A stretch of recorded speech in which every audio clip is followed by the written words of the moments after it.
Thinking about rising to the top of your mountain, considering the metamorphosis of your mind, pause, think about it with intentional thought, and consider where we go from here. Stay tuned and hear what Antolionette Russell's got to say about overcoming the challenges we encounter. Join our co-sponsors, Dom Dev Enterprises and Page Investments, and our friends at Something to Think About. Ask your questions, post your concerns, and be sure to share, and tell everybody that we are live in living color here on this blessed Tuesday afternoon. We'll be right back.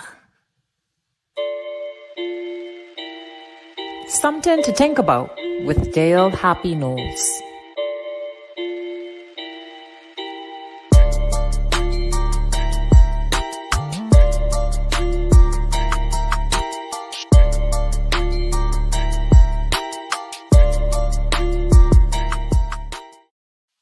Welcome to Something to Think About with Dale Happy Knowles. What we think, we become. What we radiate, we attract. And what we imagine, we surely can achieve. Let's change the narrative 242. So this evening, we have our blessed friend from long time on viable, what should I say? Beautiful and sprightly young mind, young. Don't mind the glasses and the hair and stuff like that. That's how we go. We roll like that, Bright minds is, we go trim down and stuff. But we have Antolionette Russell with us today, and she is a financial maverick, I call it. Moving through the maze of that industry and achieving her goals along the way. And now she's on her own journey with her own company, paving the way for greater things. Welcome, Antolionette. Well, thank you. Thank you for having me. Yes, awesome. Not a Soldier Road lady, You got the Soldier Road boys, well, that's one of the Soldier Road ladies from the Soldier Road boys. Yes. So, Antolionette, you would have had a long journey in the financial sector. And just help some of our young people understand, when you started, what was the financial sector like for a young person, and particularly a young lady, trying to break into the barriers? Well, I guess I have to go back in a little history here. When I graduated from SAC, St. Augustine's College, I was 15 years old. And so at that time, I couldn't enter COB at the time because the age was 17. So I started working with my dad in his business downtown.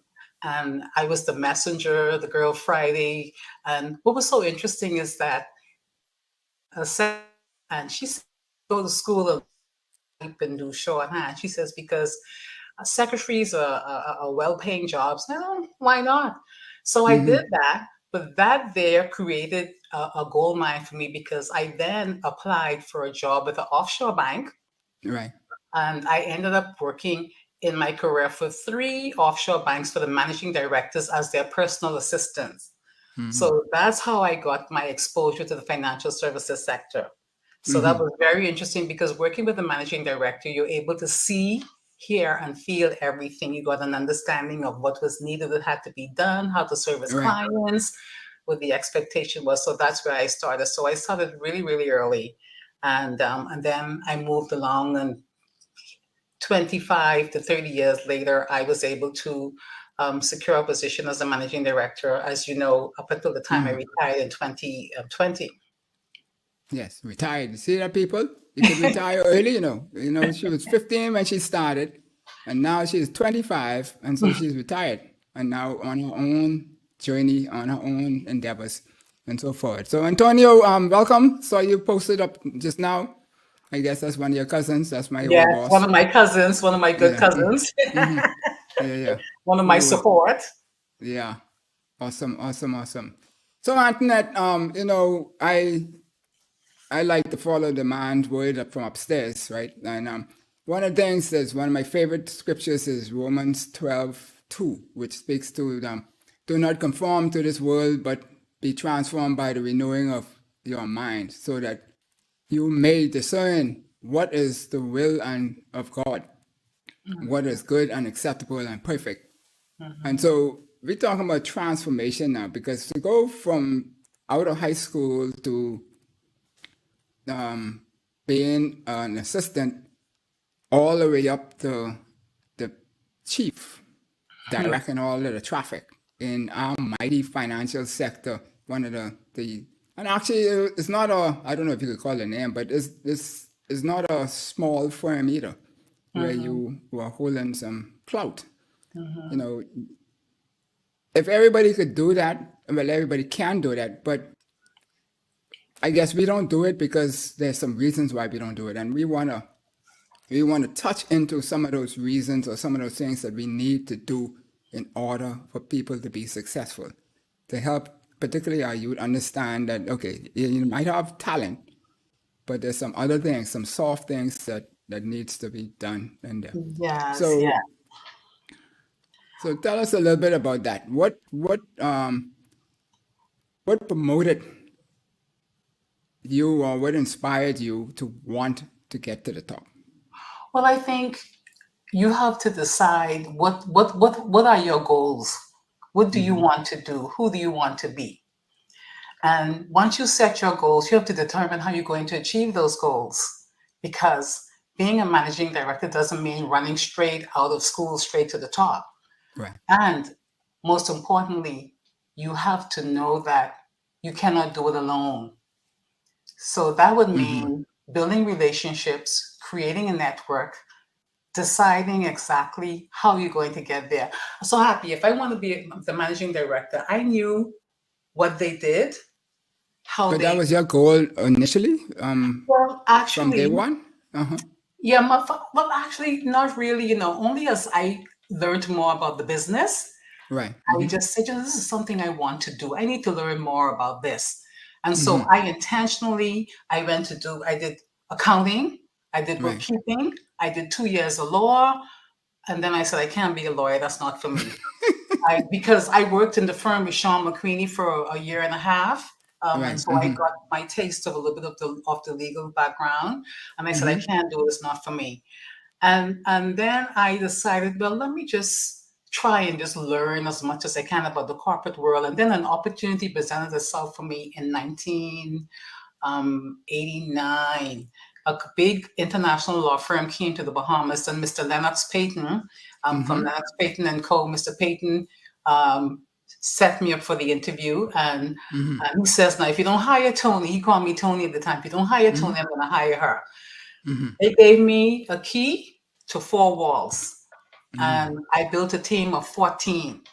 Right. And I worked there for about 11 years. And when I left 11 years later, I left them with 12,000 companies and administration in the Bahamas at the time. So I learned, and they gave me the opportunity to travel the world, see what business More was like in exposure. Panama, BVI. So I had a lot of exposure. Right. So and so I think I showed them I was dedicated, I was committed, and I was ambitious. You see, people need to see that you really want it. You have to really want it. You can't just sit there and say, I'm gonna be the managing director. You have to work hard, you have to work in the trenches, you have to show them that you mean business. So you have to be committed, consistent, and intentional. We talk about this word, intentional is so important. And with Yes. that, people will invest in you. Right. And that's big. People investing in you. So, but many people, they like to see people who are successful, and then they just want to copy them. They want to be what they have, and they don't necessarily want to do the work, or they may not necessarily know what is the work required to do that, right? And so No, you when have we go ahead. you have to be committed. You really have to be committed. And no one is perfect, right? And we can be indecisive at times, and we procrastinate, and we have these great career choices we want to do, but sometimes we can also be influenced by society, our parents, and peer pressure. Because Happy is a trust manager. I want to be a trust manager too, but he didn't know how Happy got to become a trust Right. manager. Right. So And so you really have to look within yourself and decide what is it that you really want and who do you want to be and how are you going to get there and who will you journey with to get to that point, Right, because you do right. need someone to journey with you. Yeah. Okay. And so those things are important because I mean the good Lord put us on this earth for relationships and to build each other up as we go. And so that falls right in line with that. So when we look at those things though, everybody don't get to the top. And so there has to be some obstacles why people don't get to the top. Whether it's our self-determination, our self-will, or there's some obstacles external to our individual's self that we have to put up. What are some of the obstacles that you would have crossed along your journey? Well, okay, so there are a couple of things. You would find that sometimes people may feel threatened from you because you're a go-getter and you're the one who's going to raise your hand up all the time. Even if you don't know how to do the project, you say, I'll learn how to do it. And you then say, I have to adapt. And you have to be able to adapt. Adaptability is key. Let me give you an example. You remember in 2000, we did a whole slate of new legislation, and so everybody had to become compliant. There's certain things. Right. So compliance became a big thing at that time. You compliance What I officers and all. compliance officers, that is just, I mean, and the regulatory platform keeps evolving. So at that time, I was just a head of trust in my institution. And I had just had my son, he was about 4 months old. And I said, you know what, I want to become a certified compliance officer because I could see at the end of the day what the future would look like in that space. Right. So I did that course. And my boss at the time, he said, I applaud you. He said, because that is really a great move. But I guess I had the vision from working in the industry so long to see that down the road, this is going to be a very important aspect of the service that we offer as an institution.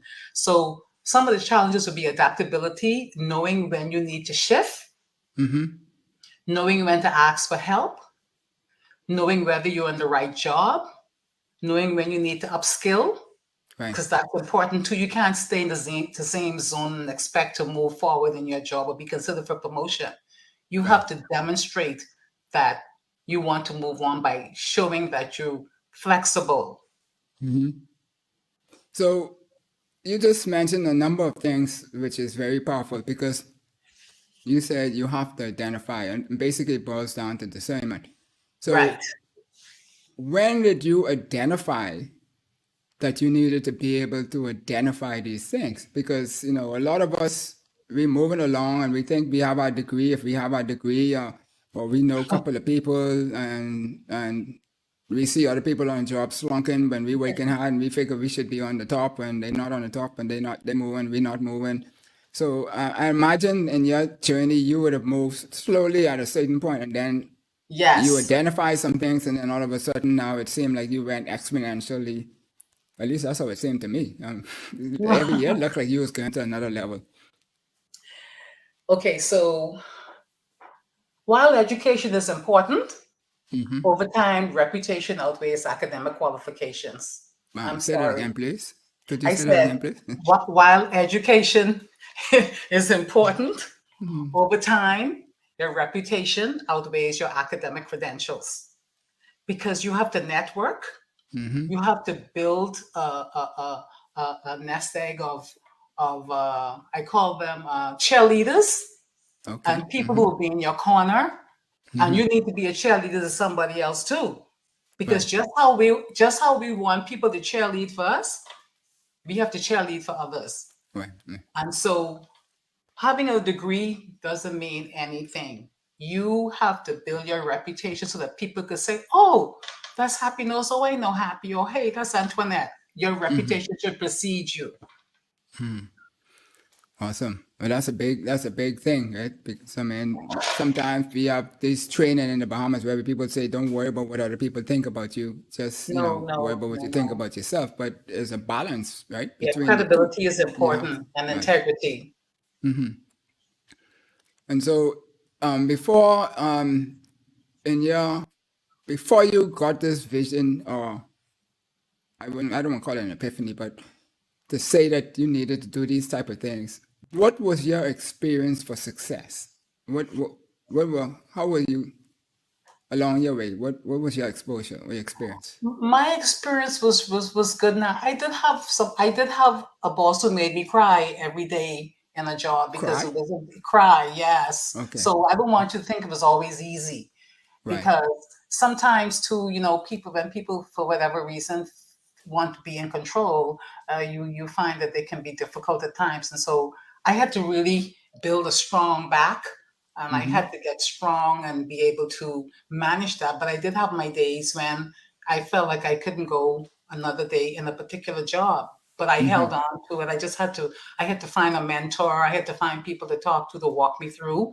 And they said, this is a part of life and this is what happens on the job. And of course, being a woman, I mean, Mm-hmm. I hate to say it, they don't expect for us to be To able succeed there.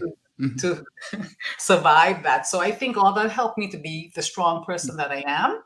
Mm-hmm. Um, and I'm always conscious of that with other people.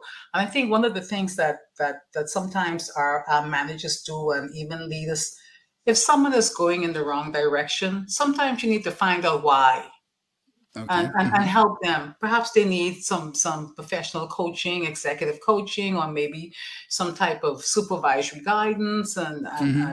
all of us make mistakes. We're not perfect. And Right. we were not always the great managers that we are now. We made some bad moves along the way. All of us do, and I would be to say the same thing happened to me. I may Mm-hmm. have made some decisions I'm not happy about, but I learned from all of that, and it all made me a better person, because we you want to build a good reputation. And so you always try to, in my role, I always embrace my whole team. I said, you are a part of me. I'm only as good as I can be because of you.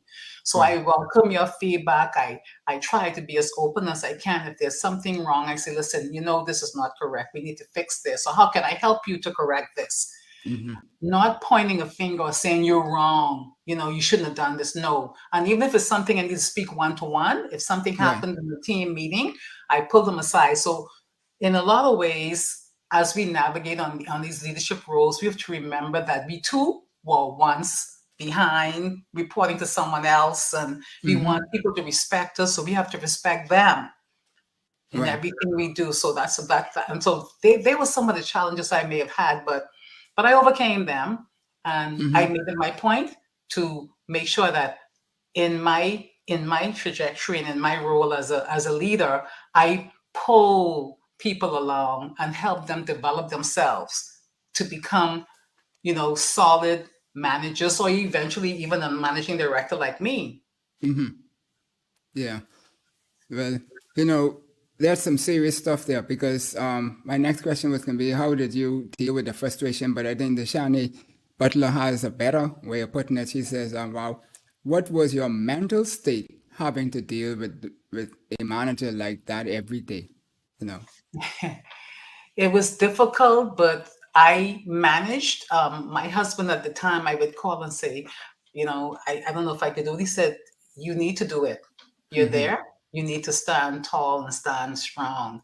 And so eventually I found a way to deal with it. And, Mm-hmm. and whenever there was a flare up, I'd go into the office closest. I said, look, we have to work together as a team. What is it that we can do together to make this a more uh, pleasant working relationship? And eventually it worked out, Right, right. because I didn't go in an emotional state. I just went in as a matter of fact, look, we have to work together. The success of the company depends on us being a united front.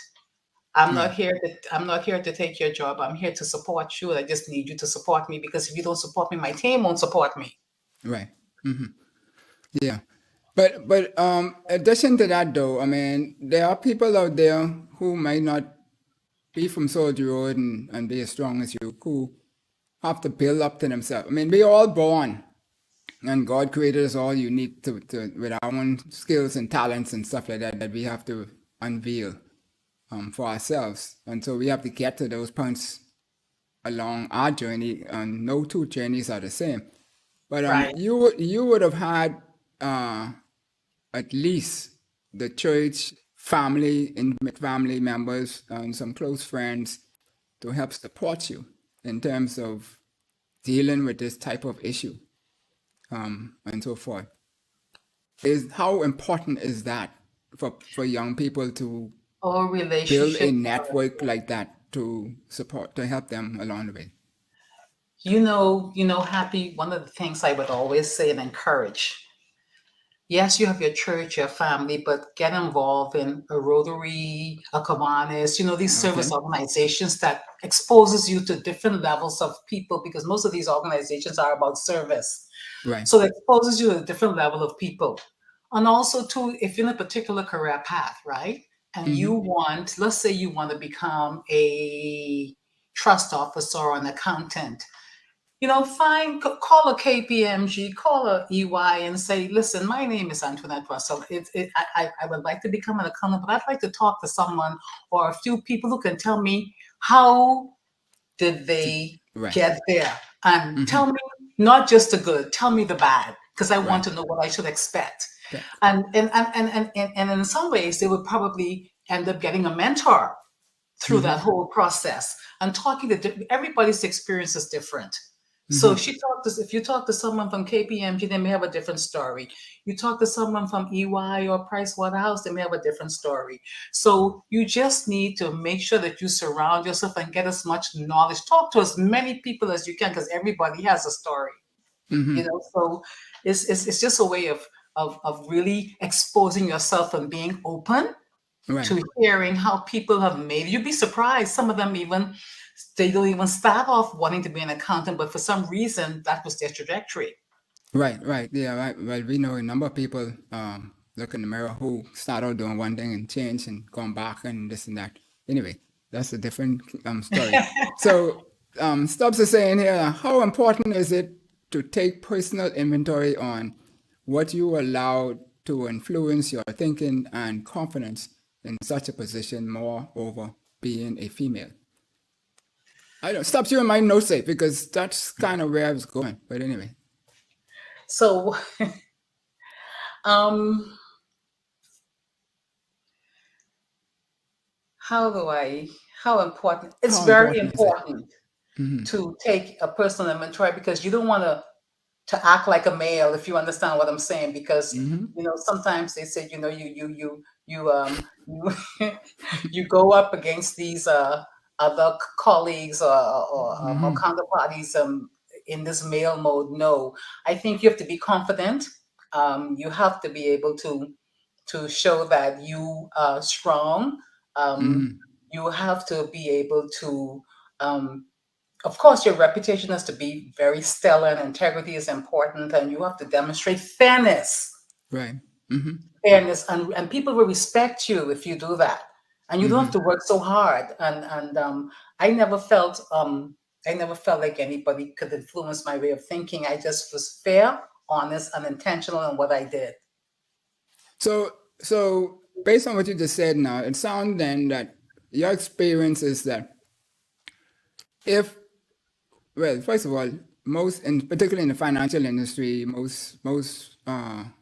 it's dominated by males. Right. That's the same member.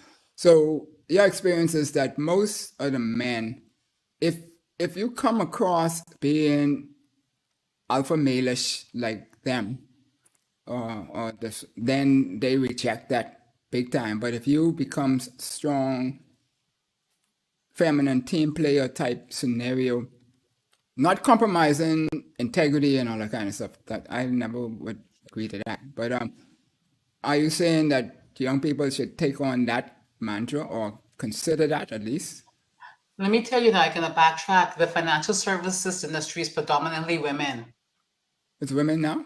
Yes, No, I women. mean at the top. I don't At mean the top. who's doing all the work. Yeah. Oh, okay, at the top. Yeah. No, Sorry, yeah, I meant the more top, men. not who doing the work. Yeah. Well, I think, see, for young people, they have to know that they have to earn their stripes, right? And when I say earn their stripes, they need to make sure that when they want to compete, that they're upskilling themselves, to be able to compete, because people will only respect you if you can meet them at their level. I mean, I'm sorry to say it like that, but you have to be able to meet them at their level. So you have to upskill. You have to really, I mean, get involved, go to all the conferences, introduce yourself. I'm so and so.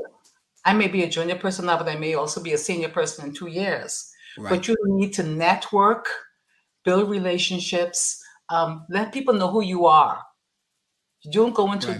don't go to a conference and sit in the corner with your friend. Go and introduce yourself to people. Yeah, this is who I am. What do you do? Right. How long were you at this job? I aspire to be in that position one day. Tell me what I should do. What are the key takeaways for me? So you really have to be intentional about what you want. And you have to be out there. You have to build relationships. You have to network. I mean, Happy, I can't tell you how important this networking is. Yeah. And so with that, because Zig Ziglar, you always said that success happens when preparation meets opportunity, right? And so That's true. what you were talking about now is preparing yourself so that you could be able to function and succeed at the Yes, levels above where you want to go. And so exactly. and we do that by either, I don't know, for me, it was people used to tell me to read books, but they know I never used to read them. At least I read them like a textbook. I didn't read them from cover to cover. I found chapters that I liked, so I might have about 6 books I was reading at the same time, but I never finished one, and so forth. So, what are some of the sources that you use to gain this knowledge? Yeah. Well, I'll tell you a book right now that I'm reading that I feel every young person should read. Is called Unapologetically Ambitious. Okay, and that book speaks to you being breaking the bias, taking risk, and what you need to do, how you need to plan and set your goals to achieve what you want. Right. Okay, and so I read those type of books on leadership. I read on how I could develop myself, and that's what I do. And so that's the one I'm reading, and I'm also reading one on leadership, how to be a good leader, even though I'm not in that space anymore. But I think as an example to others, I have to keep on top of the game. No, I wouldn't say you're not in that space anymore because I mean your company just maybe an embryonic stage, but in a year or 2 years, boom, you will Yes. be like cryptocurrency, large and in charge. Well, look, now that we're talking about cryptocurrency, I would tell the young people at this particular point, read up, go on YouTube, understand what cryptocurrency is, Bitcoin, understand it, because that is where you see in the space a lot of opportunities will arise. But you need to understand, do 101, read up. Go get in Right. touch with someone at FTX and say, tell me what cryptocurrency is. Tell me how can I learn? Can I do an internship? It can be free. I just want to understand what is FTX. So when you think about that, that's a great example. You need to ask questions. No question is a dumb question. I'm still trying to learn about cryptocurrency. My son is always trying to give me a 101 when we have our video calls at night. So you have to be intentional. And I keep using the word intentional because I want people to let that stick in their mind. Go Right. behind what you want, you see. So I don't know. I see Mr. Rowell asking why do Yeah. financial Right. institutions. I can't even answer that because I know in the position where I was, we had no expats in it was a fully Bahamian team. Okay. Now I can't speak now. They may have a speciality they want, especially in the banking side, but I really can't speak to that. Yeah. Okay. That's fair. Fair enough. Right. Okay. And so if we look at the preparation a little more, then today people have YouTube. I mean, that's my university, right? Yeah. I figured that YouTube is better than paying 40,000, 50,000 plus Yes. a Yes. year to go get a degree for somebody to tell me that they don't care that I have the degree, right? Yep. Because that's the other thing. At least that was my attitude. But Mm-hmm. there's also the executive development programs, Yes. certification, something Yes. that you subscribe to big. I mean, even to Yes. the point where you still being certified. Yes, I am You still actually. seeking certifications. Yeah. Yes. Yes. How big is Certifications. that to success? Yeah. Yes, that certifications are big to success because, for instance, right, a compliance program is probably like 18 months and you are qualified. That's an international recognition certification. So that's important. You have the STEP certification, you become a trust officer. And those courses are excellent. and you have your CPD hours to keep you abreast of all of the ongoing nuances and changes in the industry. You have ACAMS, which is another compliance certification. Then, of course, I just did a corporate governance certification last year. I did that. I'm doing something else now. So you have to keep abreast. You have to look at the landscape and see what's trending. And in the space now, you see regulatory is big, corporate governance is big, compliance is big. That's the space. And then even now with the cryptocurrency, they have to find a way to monitor that. So there's probably going to be some form of legislation coming out to govern how the AML aspect of that should be handled. So you probably have to get some training. And so the current compliance officers will probably have to upskill in that area. So there are a lot of opportunities for certification. So not necessarily a degree as such. So once you have upskilled, you are able to, people will consider you for employment. Right. So and then there's also the conferences that we all familiar with. Oh yes, absolutely. I think they have a lot of webinars. You know, the Securities Commission put on webinars often. You know, STEP has their luncheons and lunch and learns. ACAMS have luncheons, and there are a lot of things. And even sometimes internationally, you may get some pop-ups on your email to attend a webinar, seminar. Take advantage of all these opportunities. All these help you to conform and be ready for when that opportunity presents itself to you. Okay. And so before we go to the break, to ask this one question: how does a young person go about selecting a mentor? Because you mentioned that is huge in terms of because you need teamwork, you need help and cheerleaders and what have you. Right?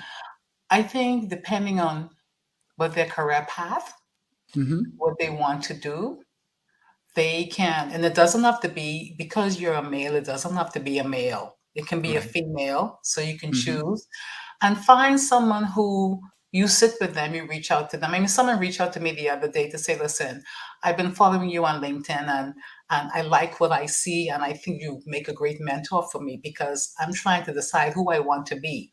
And so I think you'll be able within yourself to determine if this person will be the right fit for you. And some people have more than one mentor. So it may be a mentor for a certain thing. And so, you know, don't be stuck with one, but most times people have that one or maybe maximum two persons. So it depends on what you're looking for. So because the young people, the people who have reached out to me have been people in financial services or who are aspiring to take on leadership roles. They come and they want to talk to me about how did I do it? What would I recommend? What would be good sources of reading for them? And just real life examples of what happened to me during my time. In leadership. And really, I'm happy the stories help a lot. I could imagine, because I mean, I have a number of mentors. Some are only not full time, but some you just go for certain types of depending on what you and want. Stuff like that. Yes. Right, and so you keep going like that. Awesome. Well, folks, you've been listening, watching Something to Think About with Dale Happy Knows, and we're here discussing with Antolionette Russell, empowering the metamorphosis of our minds so that we can achieve what we want to achieve in life, particularly so we could become our God-given, fulfill our God-given purpose. And we know that we'll be successful when we're doing that. So we'll be right back. Madam Producer?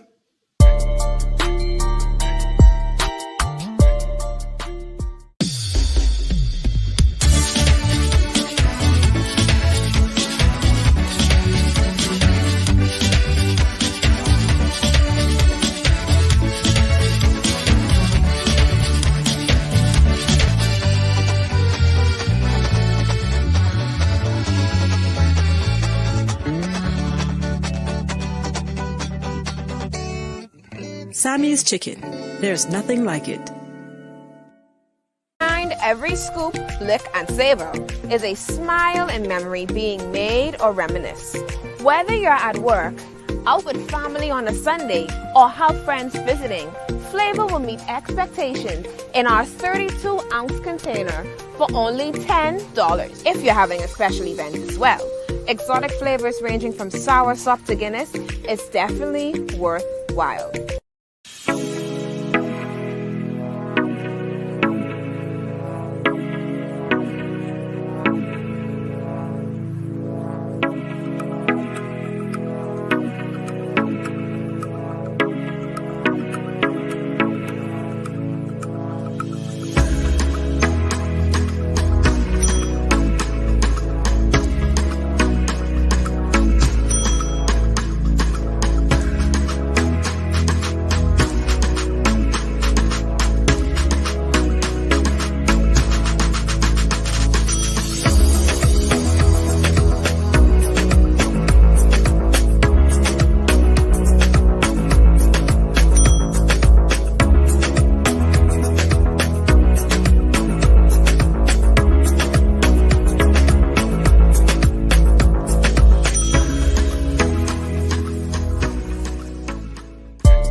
Welcome back to Something to Think About with Dale Happy Knowles.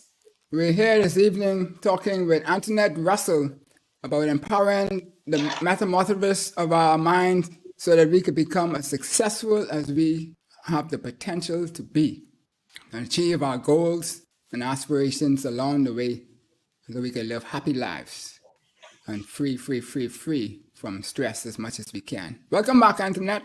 Hi. Great. Now, I let you be a little bit modest in the first half of the show, but really and truly now, you need to tell these people what you really accomplished, right? The other day you had an interview and you want to highlight what was the most significant point that the foreign interviewers wanted to gain from you, from that interview? No, you don't want to say it. Anyway, leave it alone. But, okay, so tell us then. How did you know how much to invest in yourself? Okay, so I looked at my landscape as I came up in my career path, and I always knew when it was time to move on to the next stage of my career. So what Was I that did, intuition, or because of your discussions with people, you were able to identify that? well, I think because of work and also looking at how I wanted to really move on and move up the ladder, I had to do certain things to get to the next stage of my career. So, like I said, I became a Society of Trust and Estate Practitioner. I got the certification in 1996. That's when I first started. So that's how long I had that. And then in 1998, I did my MBA. And then in 2003, I got my compliance certification. So I kept doing all the things I needed to position myself to take on a leadership role. And what happened? Well, what happened? Oh, I have to share with you. People are sometimes xenophobic about expats, right? But I always say this openly, and I did this on LinkedIn. There are a few people in my life when I worked with them, my last job, that really pushed me forward in the position where I was at the time when I left. And that was one of the international CEOs. And he said to me, he said, "You can do this." And he made me the first woman to hold that position in Credit Suisse Trust at the time. And that was a big thing. That was a big deal. But he made sure that I had all the tools to help me to be successful. So he believed in me, and that was very heartwarming to me, because working for a Swiss bank, you would figure, well, they probably don't want to see a woman in that position, but they were full-fledged behind me 200%. And so that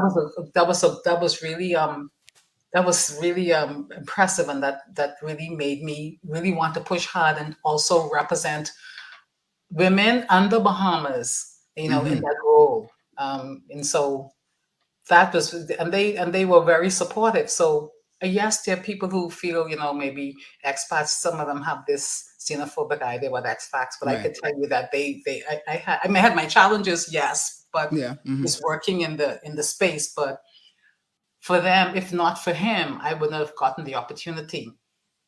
And Right. I thanked him openly with that. Right. And so, see, folks, like I just said to y'all, she's being very modest, right? And so you see there, I mean, being Credit Suisse is not a small company, and to be at the top, you know, that's Thank you. saying Yes, something, so it was you know. really, and I got great support, and so I wrote a piece on the first woman in the room, being a woman at that level and dealing at an international level, and so for me, my whole management team at the time, up to the time I left Credit Suisse, were women, all women, and we worked together, and we were really all the women in the room. We worked together as a team. So there's room for us to work together and be successful. And it's just a mindset. It's not about competition. It's about being successful and creating a united front. Because we But can't that, let the people on the other side of the world see us not working together. right. So that had to be, had to materialize like that, all women, in terms of, because of team building skills and holding, like Steph Curry holds everybody gets the opportunity. The ball passes around. Oh, Nobody yes. is the lead chief and all that kind of stuff. Even though you have people who are in positions of leadership, but I see you operating in that light when Yes. you operate otherwise. So people should understand that that's a key for Yes. building teamwork and success. And also succession, I'm happy because Yeah. at some point, I'm going to move on, which has happened in my case. And the person who was the number two is now the number one.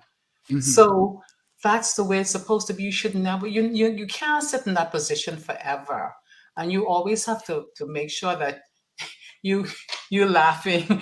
You have I to gotta make laugh, man. The amount of stories I know. Anyway, sorry. Some people think sure. that's for them. They can live on Earth for life, but Yeah, for no, no, for no, Earth's life, that is. Yeah. no, no. So Ivan Ball says that knowledge is power, but enthusiasm pulls the switch. So we're talking about applied knowledge, and what you was talking about here today is basically all applied knowledge. The knowledge Mm-hmm. that you gain along the way, and being able to adapt it to, and you didn't say it so far, but to advance your roadmap. You painted a roadmap. Once you got in the industry, you saw what the directors were doing, what the industries were, what part of the industry you wanted to focus in and learn from them, and you drew a roadmap as to how you can get to the top with certifications, this, that, and the other, and so forth. And so that enthusiasm to pull that switch, that power to be able to accomplish that, right? How do you know what specifically to focus on? How Well, does an individual know that? okay. So let me kind of backpedal a bit. So remember, Okay. I was chairman of the Association of International Banks. Yeah. Here, I did that for about 3 years, and then that positioned me to speak with other professional colleagues from other banks. So that was a whole different level of relationships too, Okay. because we were competitors, but yet friends. So we Right. shared knowledge and information, and we worked well as a team. That was the majority of the members on that board were male, but I had the respect of them, and we worked together, and it was a great experience. And then I went to work with Tanya McCartney on the BFSB as her chairman for 4 years. And so with that, the BFSB is more like a marketing arm for the country. So we Right. met so many international clients, different people coming in. So all of this helped mold me to be ready and to really understand what my role needed to be. And I needed to Right. be open and transparent, and I had to be able to speak to my experience and to the Bahamas and to the fact that we have qualified people here and we have the talent. We do have the talent here. It's how we position ourselves to get those opportunities to be another Antoinette.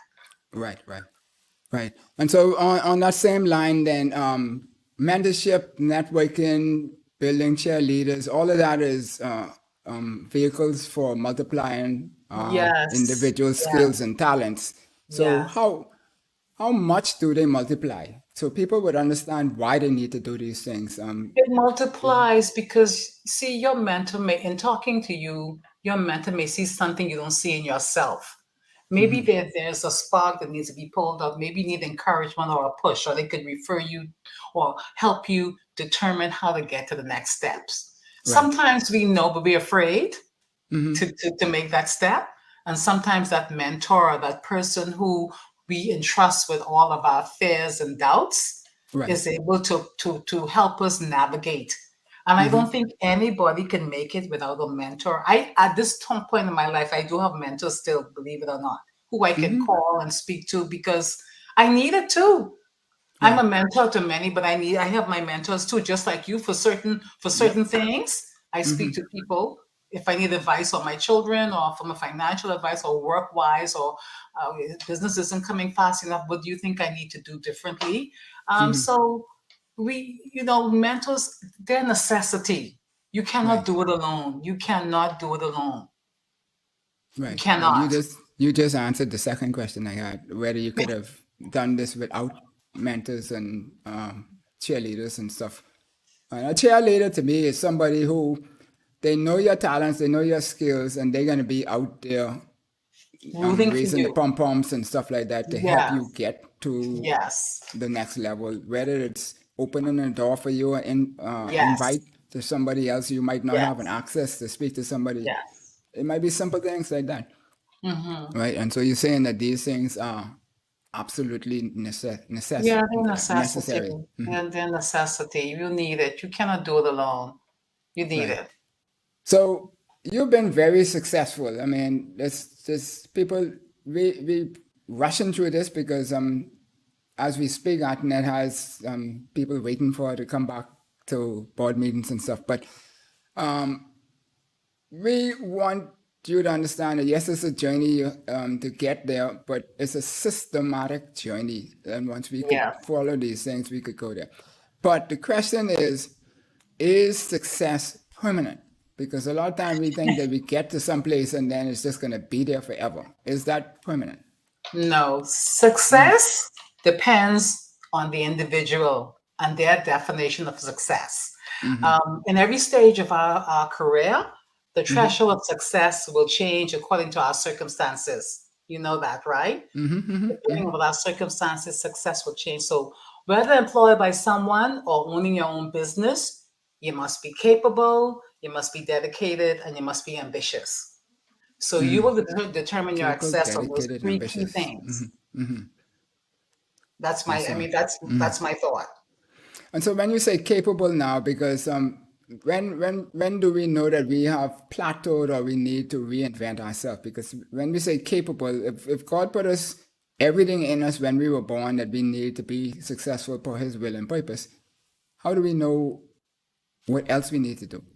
But if you're How not do we? motivated, or this is, Okay. you if you have no motivation and even though you're capable, you're not motivated, then maybe that's need to change what you it's not for you. Because now happy, you know how it is. Our parents want to be an engineer, a doctor, an accountant, and you was like, why do I want to do this? I don't really want to do this. And so you're not really motivated. And even though you may be capable, you're not motivated because that's not what you really want to do. So you have to Right. ask yourself the question, is this what I really want to do? Right. Right. So that's the thing, trying to identify the right career path for you. And that's why your mentor is so important, because just like you hit the nail on the head, maybe they can see in you what you don't see in yourself. And Right, one of the right. things I also wanted to mention, and it's funny because me and my son were talking about it. He said to me, Mommy, he said, there are so many self-benchmarking tools that people can use now to identify their qualities and attributes, which can assist them in understanding who they are, where they want to go, and what they need to be, and it's good for personal growth, and it helps you understand your strengths and weaknesses. So maybe it may be an investment to do that for yourself, just to understand where Right. you are, because you'd be surprised at your personality. and what you Yes. really want to do. You don't want to be no doctor or no accountant. Maybe you just want to go diving. Maybe you want to Yeah. start your own business. You know, So and somebody said to me, listening to a Miles Monroe talk before, was that they say that when you are at peace or happy in that state, that means you are doing what he above wants you to be doing. And I found that to be very useful for me in determining whether I was going down the right path or not. you're Because if right. I was totally stressed out or the like, I realized that that was not where he really wanted me to be, because that's not in his teaching that we should be, right? So, what does a day look like in the life of Antoinette Russell and why am I blocking on your company's name now? Moran Global Moran Solutions. Global Solutions. Yes. So I'll tell you what's been very interesting for me. I've been approached on a lot on leadership training and corporate governance. So I'm spending a lot of time preparing for that. And I'm finding that I'm liking it a lot, even though my service menu is very broad. Right. But I like building leaders and also pulling the best out of people. And so I think I may end up maybe moving more in that direction, it seems. But my day is getting up maybe about 6 o'clock and looking at the emails and trying to see who wants to reach out to me. And then I sit at the desk most of the day. And, I'm involved in several boards. But I want to help people to be the best that they can be. And that's through coaching and mentoring and offering support in leadership development and Right. individual growth for people. So I think that's my calling. I do it anyway, Right. but I want to really fine tune that. So that's why I've been focusing a lot these days and Yeah. spending a lot of time with myself. Yes. And so then how does one go about maximizing, imparting the wealth of knowledge in your head into the youth out there? Is it just they coming and grabbing a hold of you and say, Antoinette, what do you think about this? Or you need to go through Yeah. some structured system? Yeah. Because Well, you always on the move. I don't know how they can catch up with I you, to tell you the truth. know. I mean, everybody just keep pulling me left, right, and center. Um, I don't know, I think if you've been following me on LinkedIn, you've seen that I've been really going out there doing small, short articles and blogs on different topics of interest. And I think one of the things which was there and near to my heart when they had International Women's Day with Break the Bias. I mean, that was so poignant to me because there is a bias. Right. There are not many women in leadership, and there are not many women in the boardroom. So I thought it would be good to do a series on women in the boardroom. But through that, people have reached out to me, sidebar me, and say, "Listen, I'd like you to do some mentoring for me." And I've been contacted on leadership development and helping do a couple offsites for people. So I think I'm going to focus more on that, but I just wanted to bring it to the forefront so people can see that we do have talent, we do have a lot to offer as women, and I think we just need to support each other more, and we also have to pull another woman in the room, and that's what I'm saying. If you're the only woman in the room, bring one or two other women with you so we can be successful and work together as a team. And I think that a lot of big companies and even Fortune 500 companies are now open to that. It's not as biased anymore. But even though one or two of us may be there, we need more. And I'd like to see more. I'd like to see more women on the boards here in the Bahamas. I think we do have some, but not sufficient. And we just have to be prepared and so we have to prepare ourselves so we can compete at that level and be considered for those positions. Well, that's So awesome. That's awesome. That's awesome. So, as we say, one of the biggest things on the show here is that the whole purpose of the show is really to help put content out there to help the youth know who we are, what we is, or as Lofty Joker would say, who he is, and how we could be able to achieve ourselves, develop ourselves to the point where we could succeed and moving forward. And so helping youth understand how to be interested in learning this type of information to develop themselves. My aunt used to do an etiquette course. So I'm thinking that there should be a financial industries etiquette course. I don't know if there is or is not, right? Things like that. Opportunities should be around for those type of things. How do we help them understand that the power of expanding the mind plays on their success? Well, okay, when you talk about the etiquette course, when Yeah. the Association of Banks, we had a boot camp that we launched many years ago. And what we did, we offered up to 20 students from Okay. UB to participate in the boot camp free of charge. And 1 or 2 years they came, but then after a while, no one showed up. So it's a mindset. And so this goes back to having the right people to influence your thinking. Right. And so perhaps it's something, and maybe you could have Tanya McCartney come on one day, or Okay. maybe one of the ladies from the Association of International Bank, Nakia, and just talk about how we could, could get and get some of these young people involved. Maybe have space for 20 or 30 students or 30 persons to come into the boot camp that Right. the Nassau conference is going to be in September, and be able to sit in there and see exactly how the Nassau conference works, what it is. It's a boot camp, it's half day, but it introduces you to all the phases of the financial services. So the opportunities Okay. are there. It's just trying to get in touch with the right persons to make it happen. So I Yeah. can And I assist you with guess, that. yeah. And I guess part of it is that also for the youth, if they don't see after they do something that there's a benefit or connection to continue advancing themselves, then they find something else to do. Right. And But so we forth. did that for students who were in the business, who were studying business banking at UB. UB, right. And so, and perhaps maybe we can do it in a way. We can probably partner with you and say, listen, there's a conference coming up. We have 20 spots, and Right. maybe there's some way we could say, well, the first 20 spots, if you're interested in financial services, maybe you can participate, and Right. we can figure something out. But Yeah. but there are opportunities that are there. Awesome. Awesome. So, big one. What's next for Antolionette, Russell, and And your Moran team? Global. Yes. Well, I'm hoping to be a key service provider. But like I said, I see where That's the a interest service, is so much in training and development and coaching and leadership. I don't know. I guess That's you a need to ask that service. question in about a year. That's But a service. yeah, that's a service. Training Yeah. development is a service. Yeah, yeah. But I would like to share as much of my knowledge with persons who would like to reach out. I know that everybody can't afford to pay, so it's not about the money. But I Right. would like to, if I could give some guidance or some support, to help people navigate them, I'm happy to do that.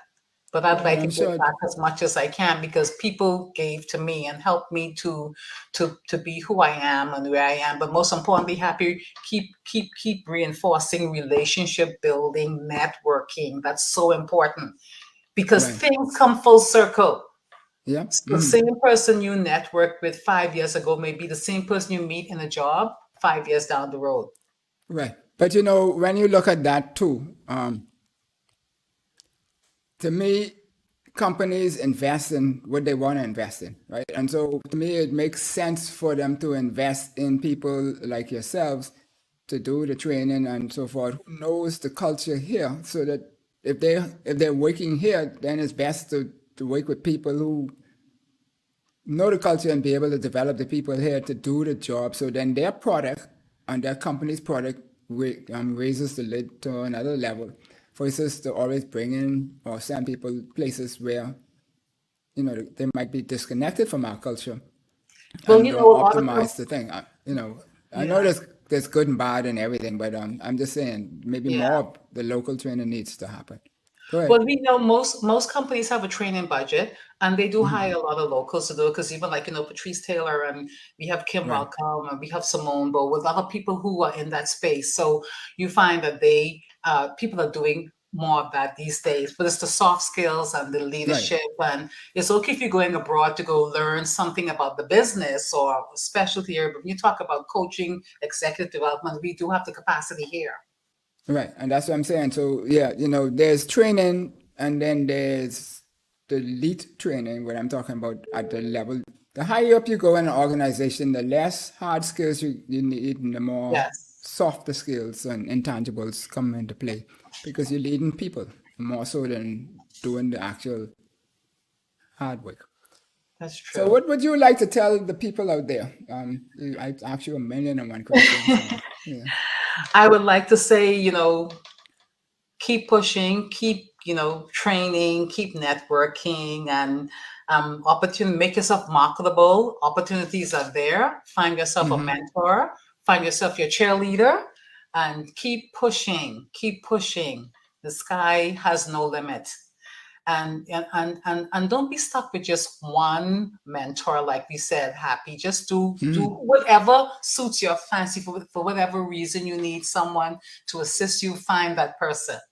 And for me, there are people who I've helped along the way. I don't even remember them until they say, well, you helped me do this, or you helped me do that. I could not even remember that. It's been so long. Right. It's not about what you do, it's how you do it. So that's important. So just have to make sure that they be intentional, set their goals, follow through, and take one small step at a time. Don't run to the front, because you may have to come back. That is true. That is true. No, people in Foxville, they say don't live so high above the ground that when you fall, Right. you can't get back up. Right. But talking about Foxville, before we go, that I think it was 2 days ago or 3 days ago, we went to Lowe's, and I was sitting in the car, and a young man came up to me and tapped on the window.